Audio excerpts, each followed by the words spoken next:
In a nostalgic recounting, a guest unveils a piece of history on the show. A prototype model of the Mercury capsule and booster rocket is presented on the show. It is once relegated to a wind tunnel at Langley Field Research Center in Virginia. The guest father was an aeronautical engineer with NASA and was one that tested these models. Did tell me that this had actually been mounted in the wind tunnels and tested. The guest shared that they lived close to astronauts in Virginia, a dream for many kids.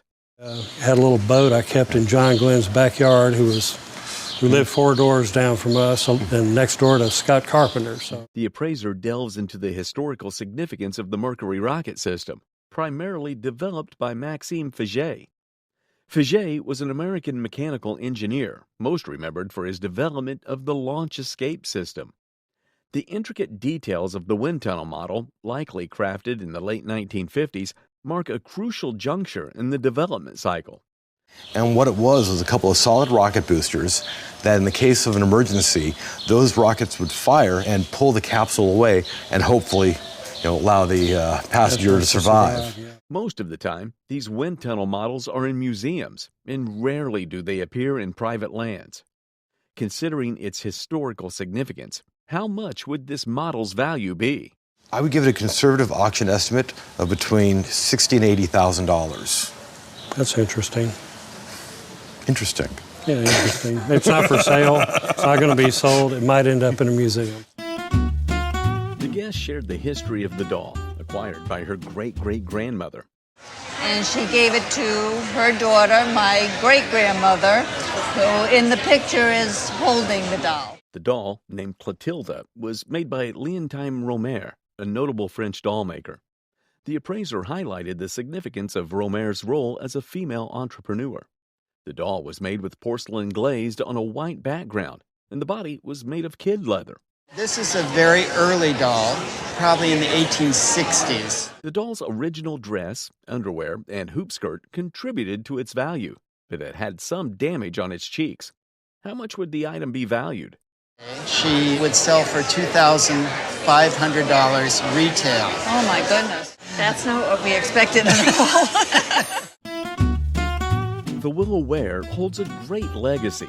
It passed from grandmother to mother, then to the current owner. It was crafted by Frederick Reed, a potter at the Weller Pottery Company. It has wonderful colors, patterns, and designs.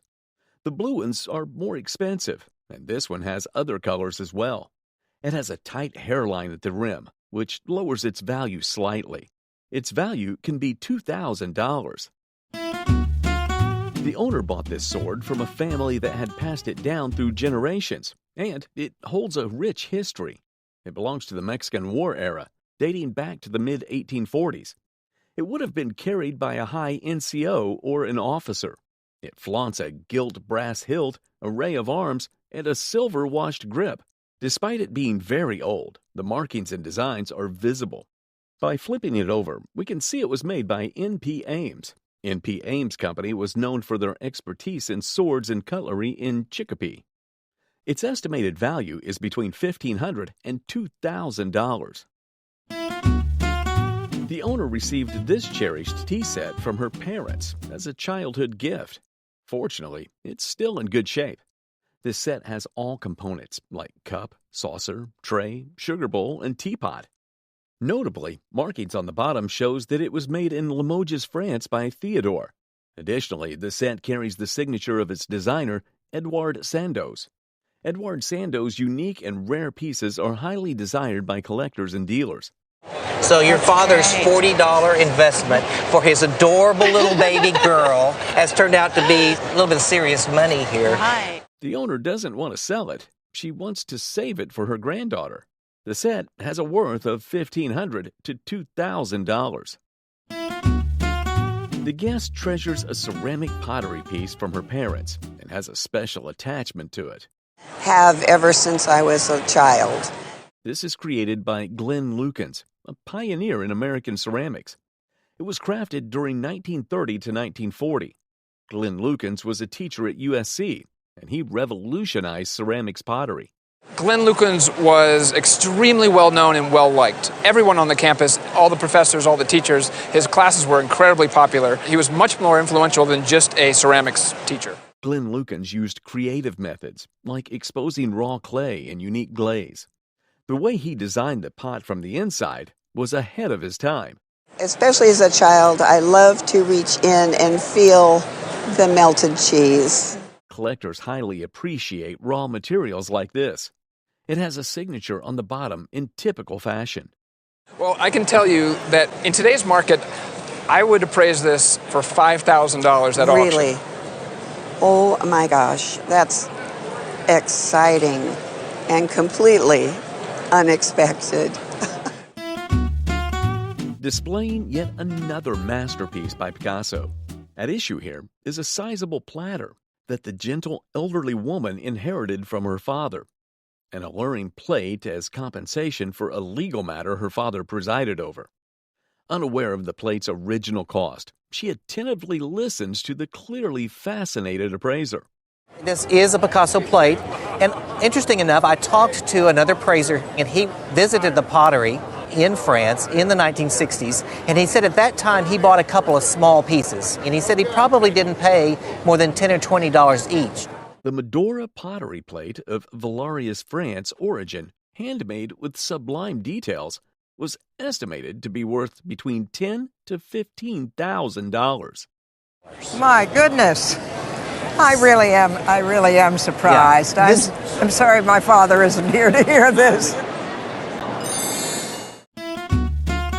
Swords are often considered more than just weapons. They're symbols of bravery, honor, and the stories of those who wielded them. And this sword is a treasured heirloom from the Civil War era that belonged to the esteemed Colonel Greathouse of the 48th Illinois Regiment. A symbol of courage and honor, it bears witness to his bravery in over 40 battles, including the historic march with General Sherman in Atlanta, where he made his final stand. I'm pretty proud to be part of a history where this guy is my great-great-granduncle. Crafted by Clawberg, a renowned German manufacturer, its design reflects the pinnacle of American arms craftsmanship. The intricate guard, featuring an American Indian motif, pays homage to the innovative designs of Schuyler, Hartley, and Graham, pioneers in the field. Adorned with garnet stones, it exudes elegance and sophistication. Despite its age, this Union presentation sword, adorned with intricate silver-plated brass and garnet stones, reflects the respect and admiration of his fellow soldiers. Though weathered over time, its historical significance elevates its value to an estimated $12,000, with the potential for further appreciation through restoration. Oh, wow. With a little bit of restoration, it can go even higher. Wow. Fantastic. This American citizen inherited this unique piece from her aunt. Married to a business associate of Andrew Carnegie, a massively influential figure of the 19th century, her aunt possessed a wealth of valuable items to complement her elegance. The item's unique nature enthused the appraiser as she began to describe the piece. The gold ring posed the odd flock in the well-designed gleaming jewelry. Because in the 40s, what happened is yellow gold was fashionable. So what someone did was actually took a very ordinary yellow gold circle brooch and took it to a jeweler, and they just stuck it on. They didn't even pay attention that it had this great signature. Amazing. And hid it. Amazing. Which today... Yeah. A late 1920s product by Van Cleef & Arpels transformed into a one-of-a-kind piece with the addition of jewelry. But it was very difficult to see. Underneath these gold rings, I was able to make out, first, made in France, and then on the other side, made in France. Who would have made this? So I was hoping for a big name.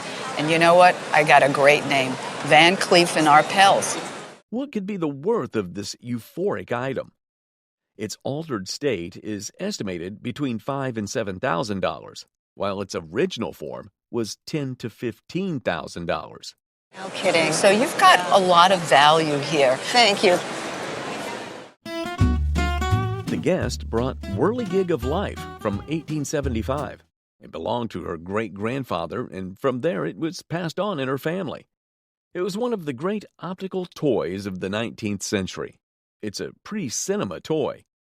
You stare at the toy while keeping it moving. Very remarkable for children to play with in that era. It still works well despite being over 125 years old. At auction, the whirligig of life is estimated at $2,000 to $3,000. Wow. Okay. This woman brought in a huge folk art jug, which she bought from a Shriner's garage sale for $50. She actually bought 2 of these, but sold the smaller one for $52.50. I've made $250 and this is still. This piece caught her eye, and she just thought it was ugly, but unique.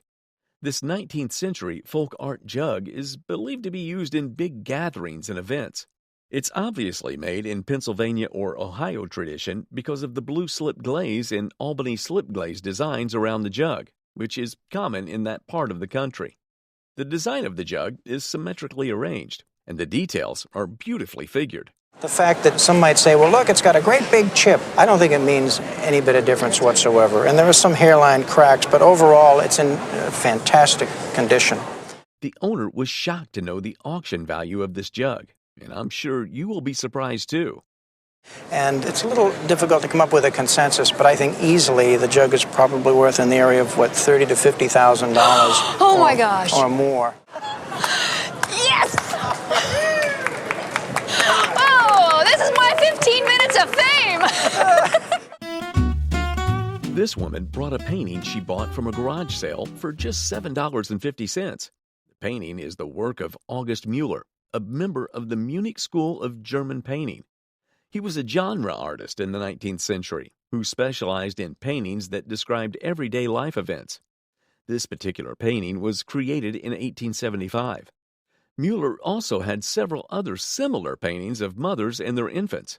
The painting is well executed, detailed, and invokes nostalgia for 19th century life. The work of painters from the Munich School are in very high demand, especially in Europe where they are auctioned. This painting is worth between $8,000 to $12,000. Very good. This guest brought a French table clock made in 1870. She and her husband bought the clock from an auction. The French table clock also shows the name of the maker, Thuret Barris. Thuret's family history can be traced to Paris in the 17th century. The clock has several decorations, including buhl and brass. The mechanism of the clock has features like Roman numerals, pendulum, and stardust.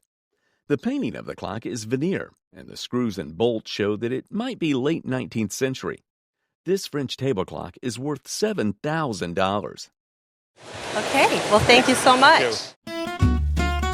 This woman brought a Massachusetts broadside related to the French and Indian War.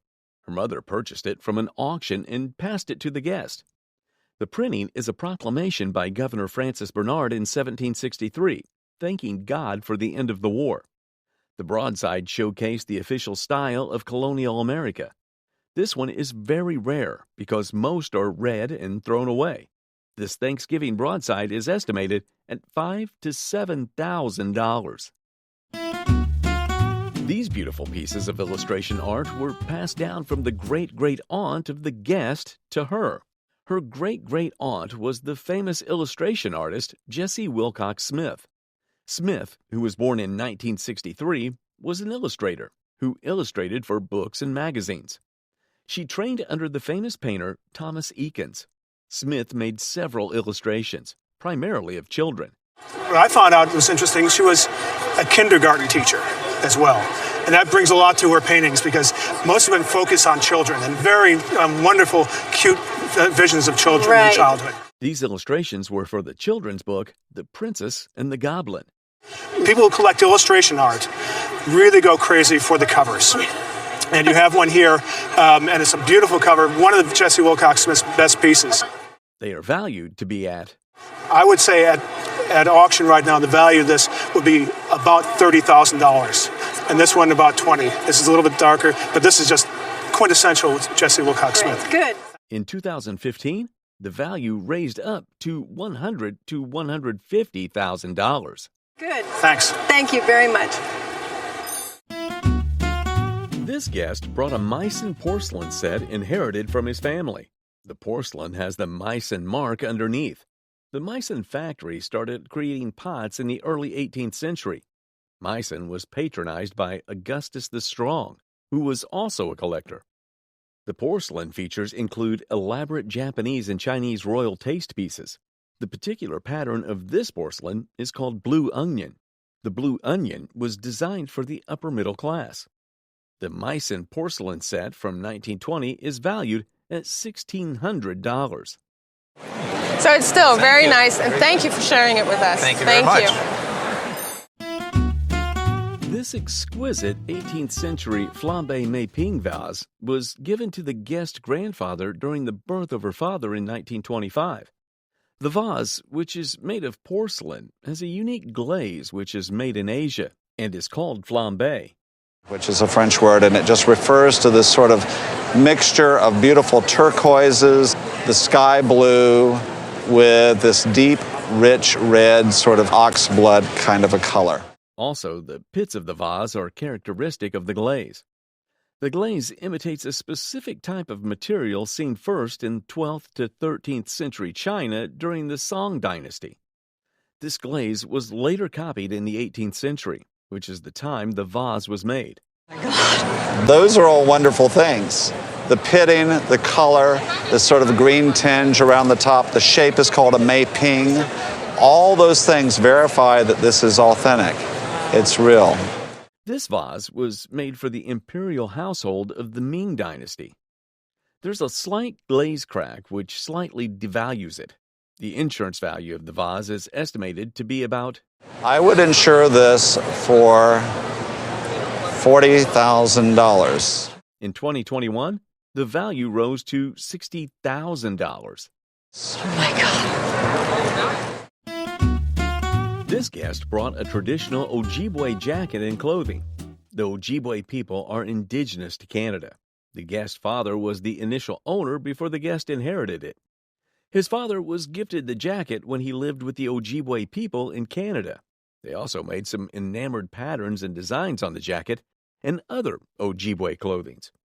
The jacket also showcased the rich culture and arts of the Ojibwe people. This Ojibwe jacket is worth between 1,000 pounds. The Russian Louboutin snuff box was bought at an antique shop by the guest uncle in the 1960s for about $168. The hand-painted papier-mâché Russian lacquer box was made by the company Louboutin Factory. The box also had the Imperial Eagle logo, indicating that it was made for the imperial family. On the inside, it has a hand-painted faux tortoiseshell interior. The box was manufactured around 1840. The box has some unique features which adds to its overall beauty. And what is quite unusual about this piece is, first of all, the multicolored lacquer and the checkerboard design, but also the painting on the front of the box. Catherine the Great received a lot of gifts from the Turkish Sultan, of which this box could be one. And what this box could quite possibly be, we may have to do quite a little bit more sort of research on it, is actually a box celebrating a painting that was given to her as a gift from the Turkish Sultan. The appraiser values it at... I think today, if you were to go into a retail store to try and replace something like this, if you could find it, you would have to spend around $20,000. Oh my gosh. Wow. That's amazing. A piece of jewelry that oozes wealth and fine taste. This beautiful piece of jewelry has been in the guest family for 3 generations. She inherited it from her grandmother. The diamond horseshoe brooch dates to the end of the 19th century.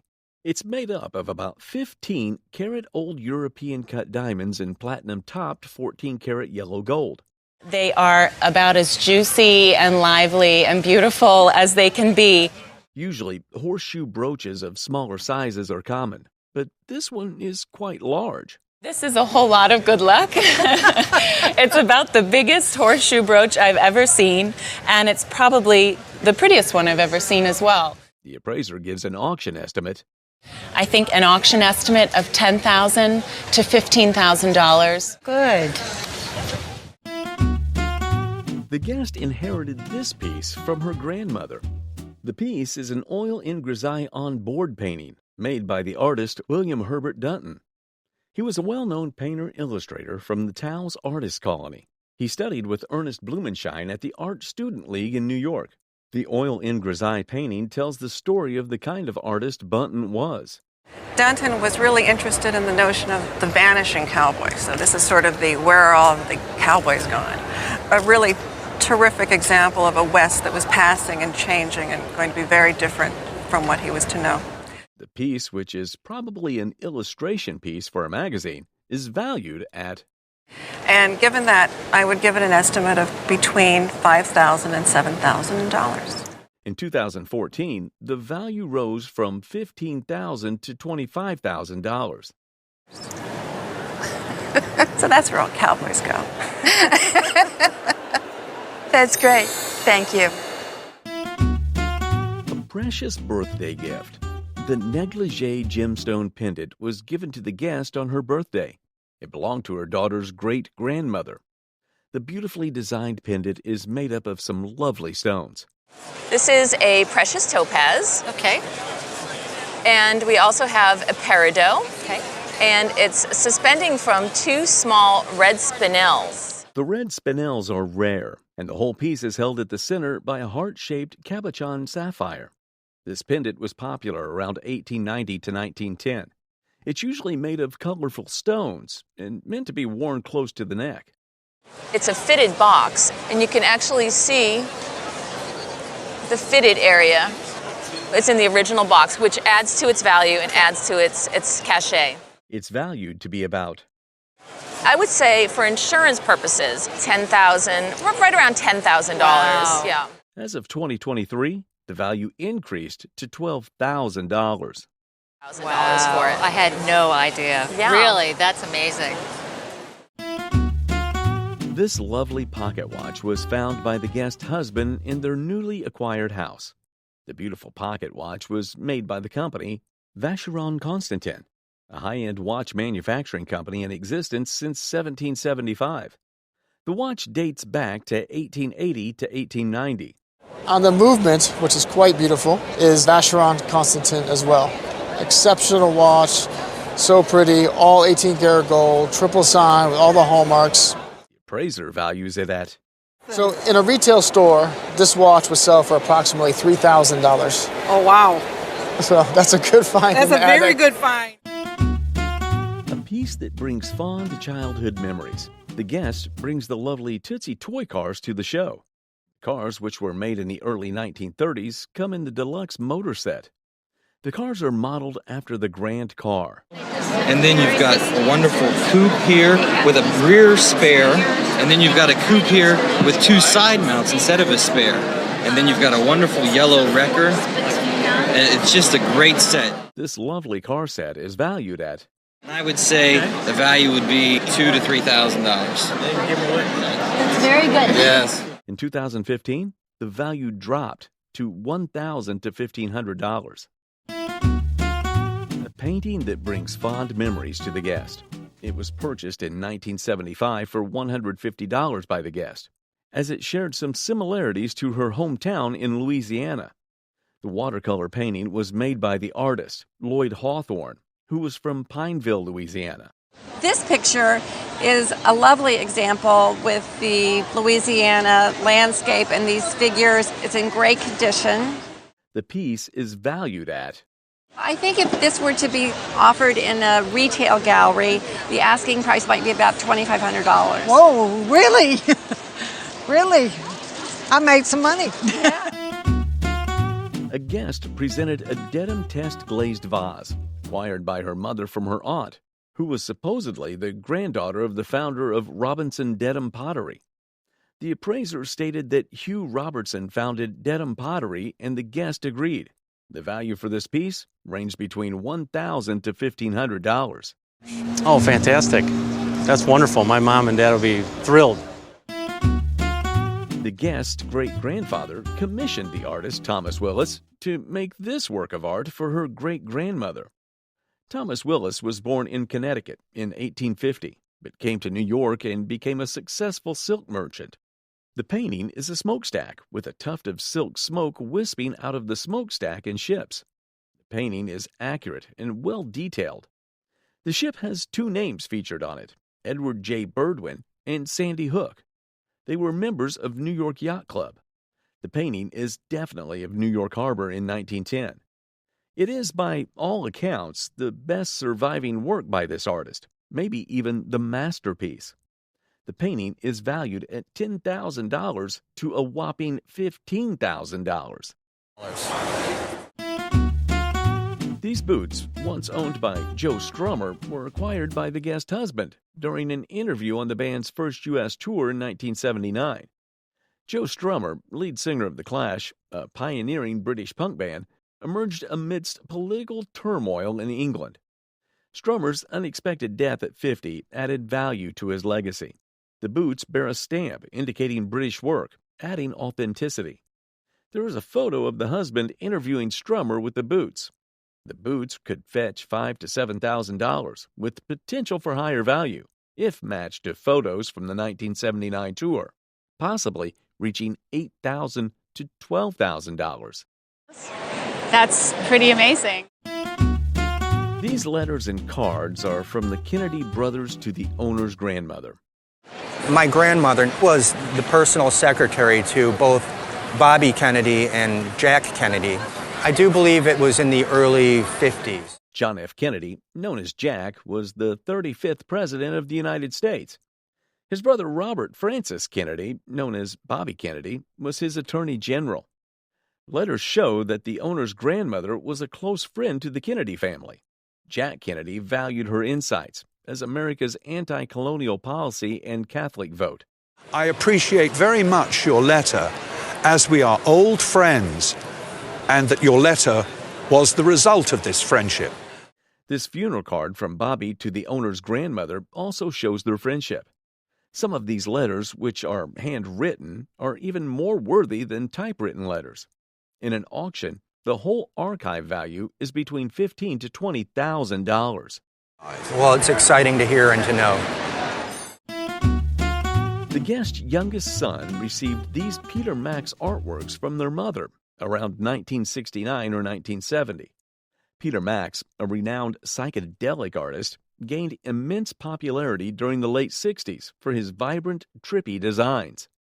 The artworks, dated 1969 and numbered, reflect Max's signature psychedelic style, with the missing piece noted to have been sticker-covered by the son.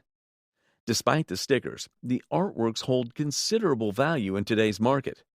The values range from $300 to $400 for one, $400 to $600 for another, and the most valuable estimated at $800 to $1,200.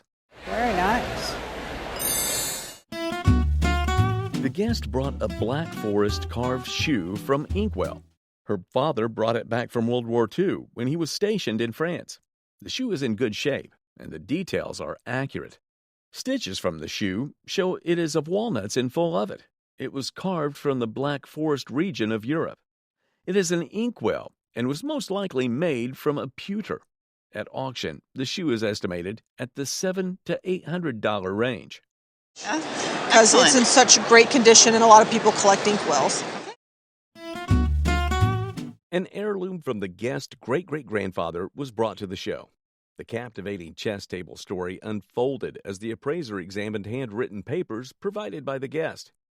Well, these are in my great-great-grandfather's handwriting. Okay. He went through each piece of marble and labeled which type of marble it was.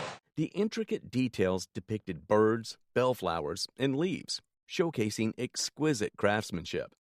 The table turns out to be a Gothic revival piece, a style that harks back to medieval architecture. We see these lancet arches. You see these bundled colonnettes. All of these designs you see in early medieval architecture. It was believed to be crafted in New York City, adding an unexpected twist to its origin story.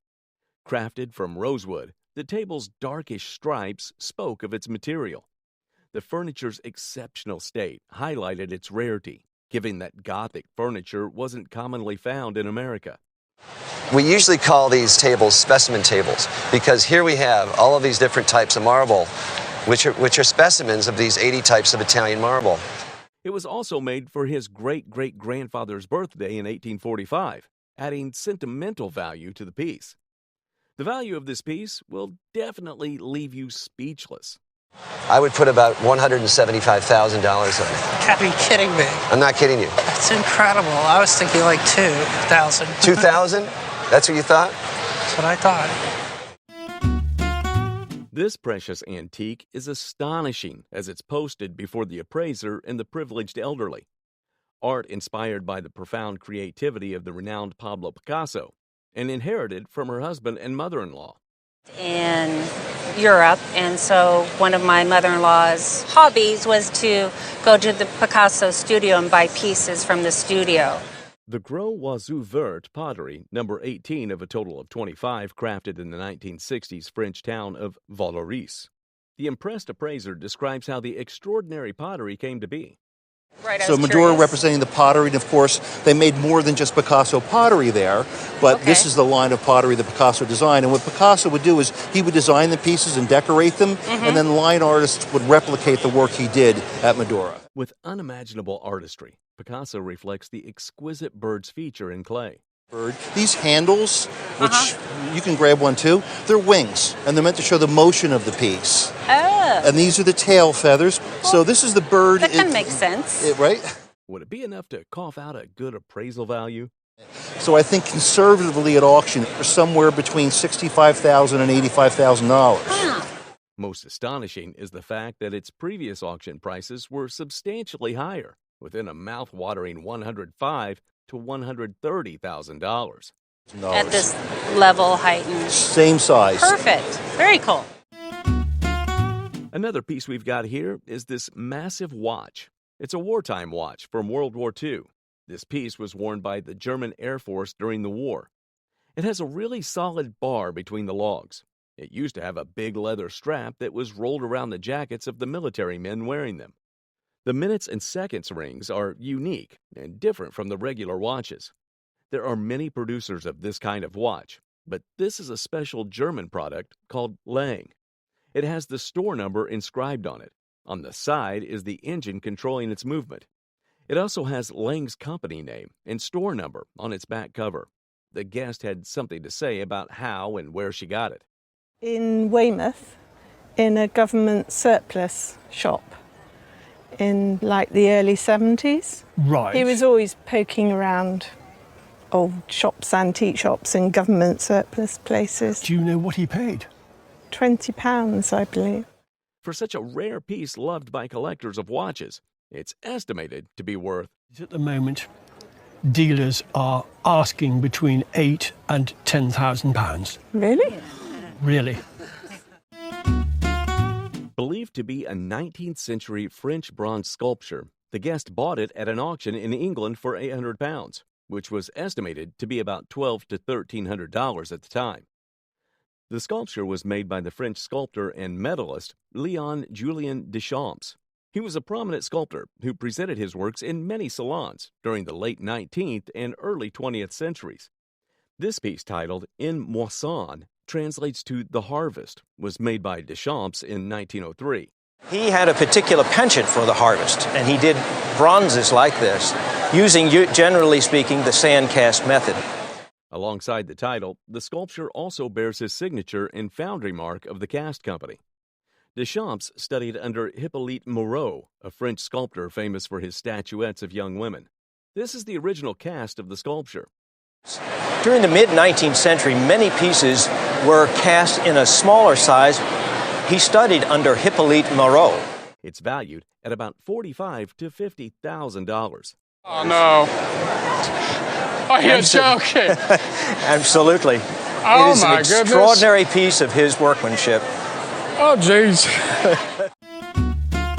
These Imperial pilot's wings from World War I once belonged to Yuri Vladimirovich Lee, a pilot of Chinese ancestry who fought for the Tsarist side during the Russian Civil War. So what you brought today is the 1917 military pilot badge from the Moscow School of Aviation for warrant officers. The wings themselves bear the iconic imagery of Imperial Russian aviation, featuring the emblem of St. George slaying the dragon, the Russian double-headed eagle, and the silhouette of an aircraft engine with a propeller. This insignia, a symbol of Lee's training and service, is a rare find, documented in a book on Imperial Russian aviation. Have you ever had these appraised? I had an open offer about 8 years ago for $2,000. Their uniqueness and historical significance make these wings a coveted item, with an estimated retail value between $5,000 and $7,000. Cool. That's good to hear. Much better. So when I'm ready to sell, it'll be worth some good money. I've got more for you. Take a look at this set of incredible items. These pieces have saved lives. The guest recounts how the book saved her grandfather. I believe that he had the book and the map in his breast pocket, and he was shot, and that took the bullet. The second piece also belongs to the other guest grandfather. The watch was placed in the breast pocket, and it prevented a bullet from piercing through the heart of its owner. The book was also in the breast pocket of its owner, and it took the bullet that could have killed him. Life-saving items are really priceless, but for the show, they still need to have a price. The book is worth. That your collection over here has got to be somewhere in the region of £600 to £800. The watch is also worth the same amount. £600 to £800. These are great pieces whose essence is worth more than a price. It's quite exhilarating to have these items here. They're a rare silver spoon from the Georgian era. They are spoons belonging to James Cook, popularly known as Captain Cook. James Cook was a British explorer and a naval officer who lived between 1728 and 1779. The guest happened to be Cook's grandnephew, and he had some of Cook's properties in his care. My father's side, generations of seafarers go back, they're master mariners. So yes, I am a 5 grandnephew of Captain Cook. These particular items were bought at an auction by the guest. The spoons have a great history, and this was from the 1750s. They were used to eat by the captain while he was exploring different countries in the 17th century. Ordinarily, the spoons would have been sold for £40 or less, but the initials of J. Cook and the historical record attached to them are gold dust that makes the pieces worth. I can say with a lot of confidence that one spoon is worth £10,000. This guest brought forth a captivating 19th century Dutch sterling silver box, which had belonged to their father's stepmother. It's an exquisite hand-chased decoration and features landscape scenes and floral motifs. Remarkably, the lid of the box slid open to reveal a beautiful landscape scene with additional surprises inside, including 2 little doors with landscape scenes. Its hallmarks indicate its Dutch origin, and the bottom of the box also slid open to reveal another stunning scene. When asked about its value, the guest estimated at a modest $50. However, the appraiser astounded them by suggesting a much higher auction estimate, ranging between $3,000 and $5,000 in today's market. Would probably be somewhere between $3,000 and $5,000. That much? 3 generations get reunited by some football items belonging to their ancestor. These are properties once owned by Robert Boyd, a Scottish footballer legend. Boyd had worn this cap as part of the Scotland team when they played Wales. You can see Robert in the photo seated with the cap on. The cap is made of velvet with a silver braid, and the date is written with embroidery. The legend also played in the 1887 King Cup football competition, where he got his unique medal. This is one of the photos he took while he was with Leith Athletic. He also played for Edinburgh, where he wore the blue cap. These are items with so much history. It'll be great to know their worth. The whole collection is worth up to £20,000, £30,000. But look, the medal alone is worth it. I mean, I think the medal alone at auction would be probably carrying an estimate of £15,000 to £25,000. Next up is this collection of Willoughby family textiles. The Willoughby family is a rich English family. Francis Willoughby was the most influential of the family. He had a lucrative coal business. The pieces of textiles were made in the 16th century during the Elizabethan era.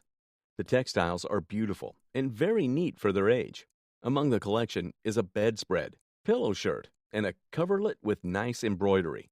The ancient sleeve is also a sight to behold. It doesn't reflect its age, and it is still in incredible condition. It belongs to the wife of Willoughby. Also in the collection is this item, which is a support for the sleeve. It adds volume to the upper sleeve and makes it more fitting. These items are an incredible historical collection with great value. They're worth up to... Well, tough. I think we're talking about a minimum of £100,000. The collection in question consists of slides documenting a significant philanthropic activity in the late Victorian Britain, namely the migration of approximately 100,000 children to Canada between 1869 and the 1920s. These children, known as home children, were sent to Canada without their consent, raising ethical questions about the forced separation from their families and homes. Lori Oshetsky, president of a Canadian charity for home children descendants, now owns the slides. These offer a unique insight into this historical phenomenon. The exceptional clarity of the slides allows for the identification of individuals like Charles Gillis Lennox, who arrived in Canada in 1912 and later served in the First World War. Lennox's story, along with others depicted in the slides, underscores the resilience of these children and the challenges they faced in their lives.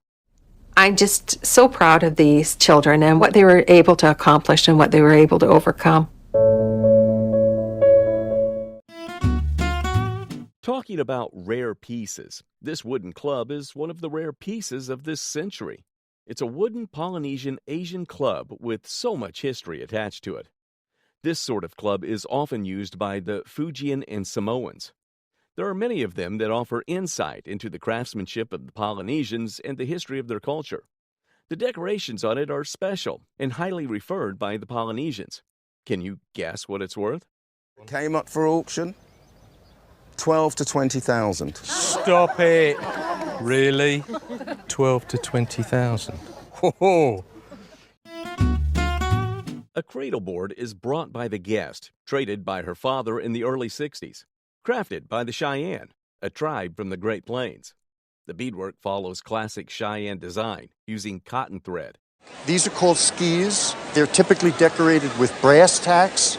In this case, they're steel. It's very much honoring ancient traditions, ancient design symbols. The appraiser suggests restoration could further increase its value. How much is the item valued? This would sell for $25,000 to $30,000. Fantastic. Just take a look at these valuables from the Victorian era. The owners of the gems are two cousins who gathered them from their relatives. The items are a collection of pieces like an ice picker with different mountain names inscribed on it. Another beautiful piece in the collection is a necklace with a fly and flower design. The flowers on the jewelry are made with different colors. The ring here is encrusted with diamond and 18-karat gold. The whole collection is worth... So, you've actually got a total value there of something like £7,000 to £10,000. The owner's stepfather gave him a photograph of Mahatma Gandhi in 1946. The photo, taken by Margaret Bourke White, a pioneering female photojournalist, captured the iconic image of the inner chambers during Gandhi's day of silence. It's just like being in the room with him or with somebody who was there with him. For me, it really touches my heart. Recognized as one of Life magazine's top 100 photos, the photograph is a rare early print, possibly vintage, dating before the 1950s. The estimated retail value of this historical photograph will surprise you. Of between $40,000 and $50,000. Wow. This beautiful piece originally belonged to the grand uncle of the guest, Pat Collins. He was a catcher, and he used it when he played for the New York Yankees. We would go visit him, and he would always give us things, balls and bats and stuff, and then we'd promptly go home. And Pat Collins had a roommate many times on the road, and they were really good friends. This friend was the famous baseball player Babe Ruth.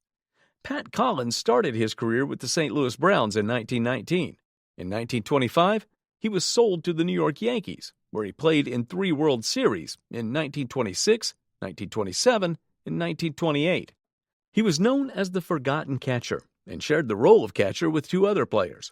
One can say that Pat Collins was a good ball player on a great team. And it's important to know that whenever a group comes from a ball player's estate, it makes the items much more expensive. This makes his personal items become more desirable. This professional model glove has his name inscribed into the leather.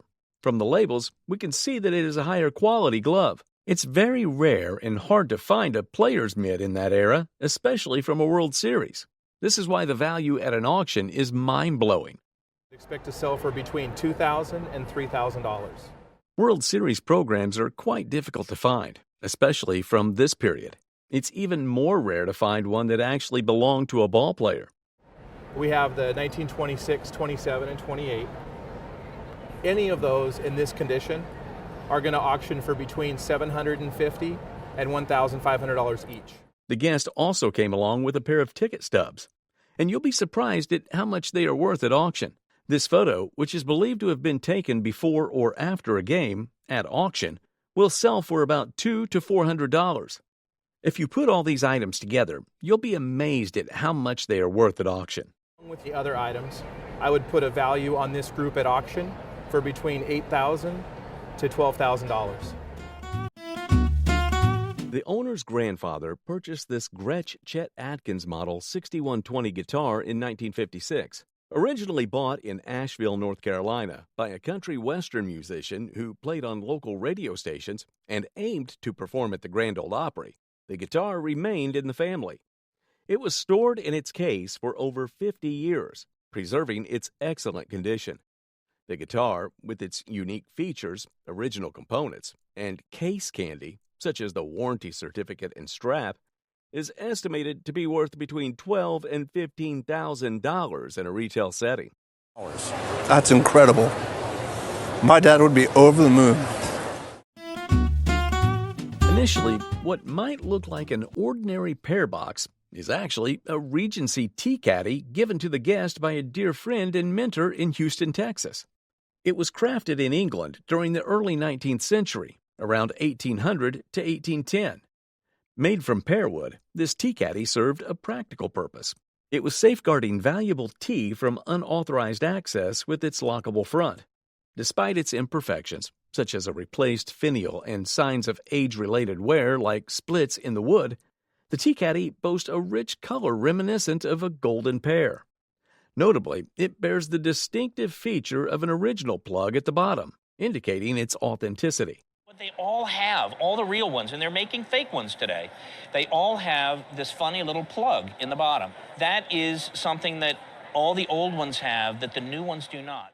While the guest initially estimated its worth at $80 or $100, the appraiser astounded them with an auction estimate of $3,000, leaving them pleasantly shocked by the unexpected valuation. Wow. I'm in shock. I knew you'd like that one. Love it. Love it. Yes. 2 beautiful Charles Laloma pieces made with sterling silver. They were believed to be obtained in the 70s through the Heard Museum. The guest had something to say about the amount that it was purchased for. It was under $200 per piece. The pieces were made by Charles Laloma, a Hopi artist and modern silversmith. He was known for making jewelry and was involved in pottery and ceramics. The pieces are simple handbands made by him.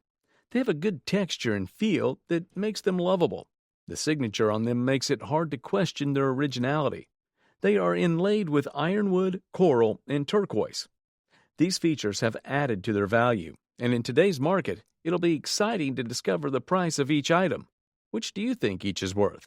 This is worth probably in the retail marketplace, about $25,000.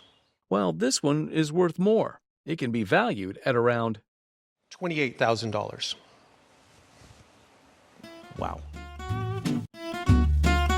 It's nice to have this amazing collection of memorabilia from the 1966 World Cup competition. These items belong to the guest's grandfather, who was a commentator during the competition. Part of the collection is the contract he signed with ATV, an image tag, a duty record, a list of commentary duties he was assigned to perform, and the official World Cup program book with England's players' pictures and signatures.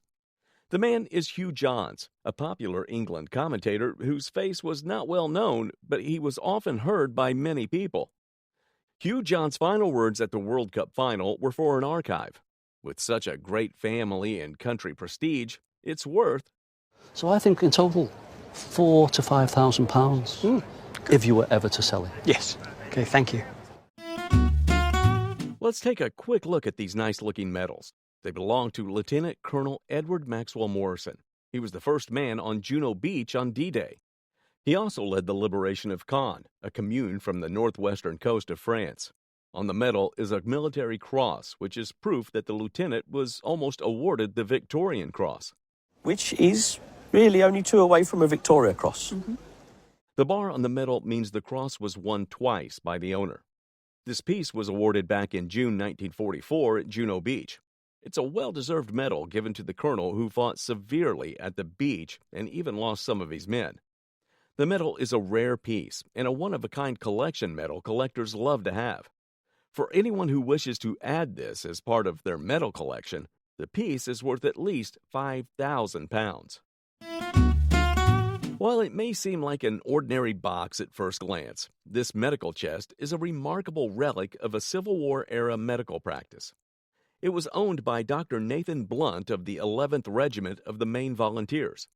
The chest not only contains medicinal bottles, but also reflects the daily tools of a physician-pharmacist of the time, including a mortar and pestle for compounding medications.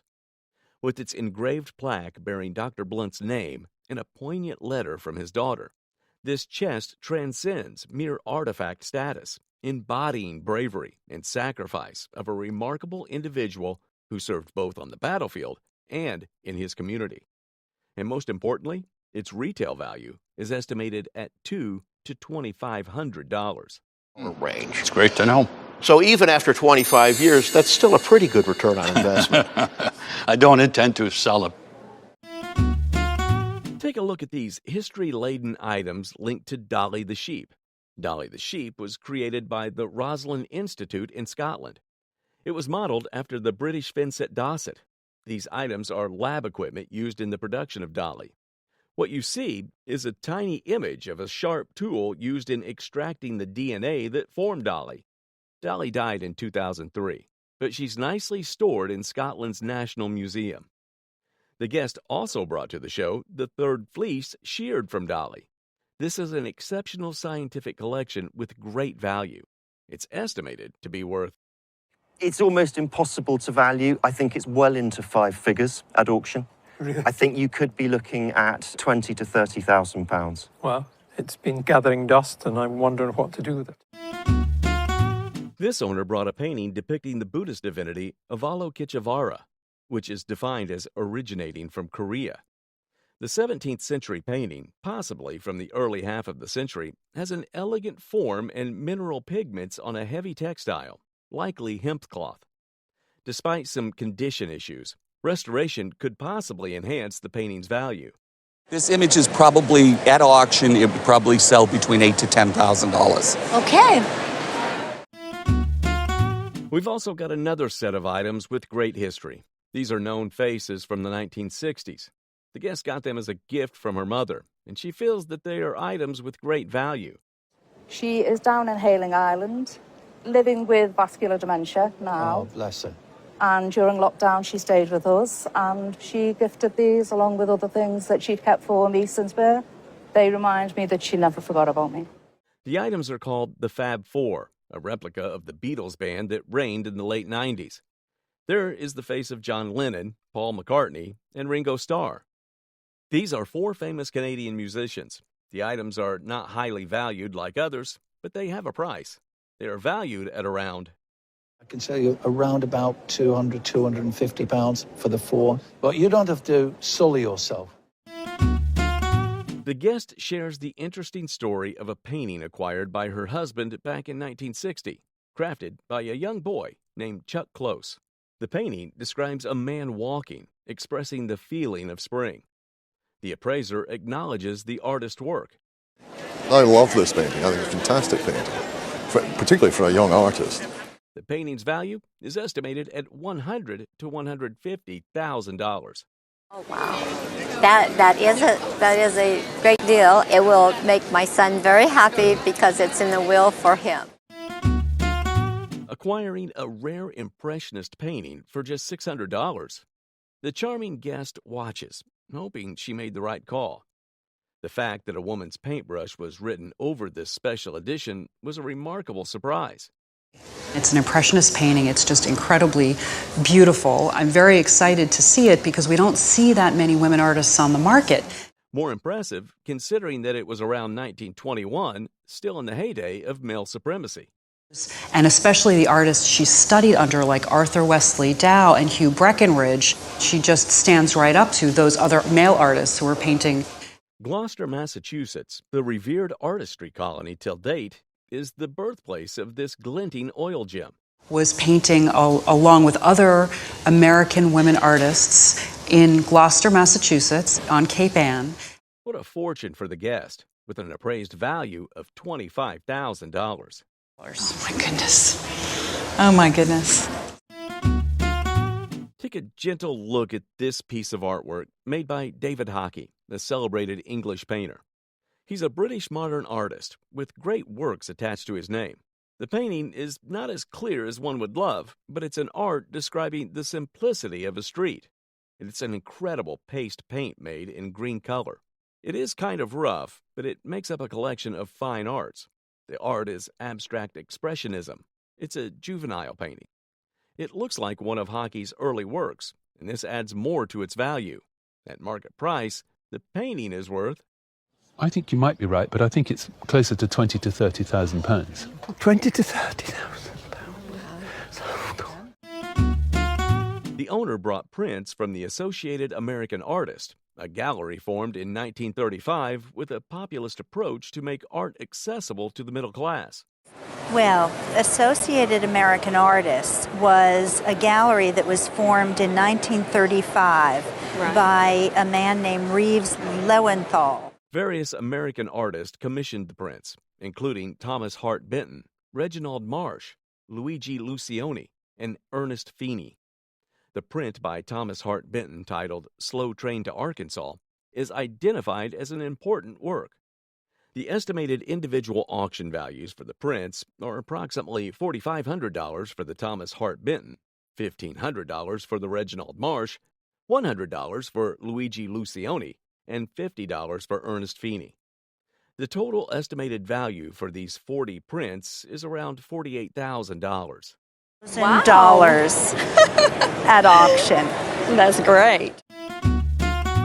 The owner inherited a crystal ball stand from her mother-in-law, originally from Louisiana, with a moonstone, jade, agate, and cat's eye stones, each with protective symbolism.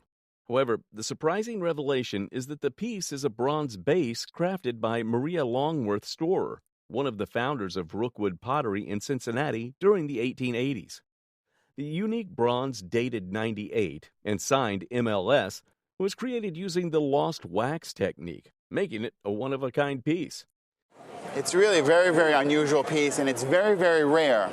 Giving its rarity and distinctive design featuring a head of Medusa, the estimated value for this artifact is between $3,000 and $5,000. Well, all right. I like that. A carved figure was brought by the guest, acquired at a thrift store for $2. The figure depicted serenity on the face and skilled craftsmanship. The appraiser identified it as a Canon figure from the 12th and 14th century. This is Japanese, but it exhibits this international style of Buddhist art that was popular at that period of time. Despite discoloration and a missing metal diadem, the estimated value ranges from $4,000 to $6,000. Oh my gosh, that's a lot. That's amazing. The guest showcased a large censer piece purchased by her mother from the daughter of a ship captain. The piece had many sections and removable handles. The design featured various symbols, including waterfowl, grasses, and mythological creatures. The lower lappet border incorporated stylized cloud designs. The intricate design featured a blend of Asian and Western influence. Moreover, the piece symbolizes good luck and longevity. All these motifs are emblematic, one way or another, of good luck, positive symbolism. Considering its historical significance and unique design, the value for this piece ranges between $10,000 to $15,000. Okay. That sounds good to me. This guest appears to be in possession of a rather classic chair. Not surprising, considering its linked origin with Nicholson. He was a steamboat captain. I think he ran a line of steamboats that traveled from the Great Lakes all the way down to New Orleans. A friend of his great-great-grandfather.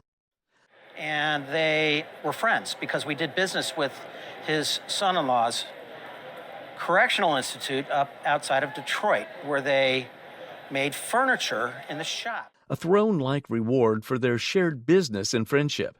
Nicholson had his son-in-law have the prisoners make this chair for my great-great-grandfather, and that's what happened. A printing stone lay beside it, another piece of timeless company memorabilia. This is a lithograph stone of one of our downtown buildings. As we grew, the buildings got bigger and bigger. The stunned appraiser shared his thoughts on the antique classic. Amazing document. I mean, it's just unbelievable advertising in the late 19th century, which stylistically, this dates to the late Victorian period. What could the worth of the beautiful 19th century furniture be? With this stone, I think the two together, I would put an auction estimate range of $10,000 to $20,000. What a phenomenal classic the guest brought on stage, deserving of more in a heated auction. Initially, what might look like an ordinary pear box is actually a Regency tea caddy given to the guest by a dear friend and mentor in Houston, Texas. It was crafted in England during the early 19th century, around 1800 to 1810. Made from pear wood, this tea caddy served a practical purpose. It was safeguarding valuable tea from unauthorized access with its lockable front. Despite its imperfections, such as a replaced finial and signs of age-related wear like splits in the wood, the tea caddy boasts a rich color reminiscent of a golden pear.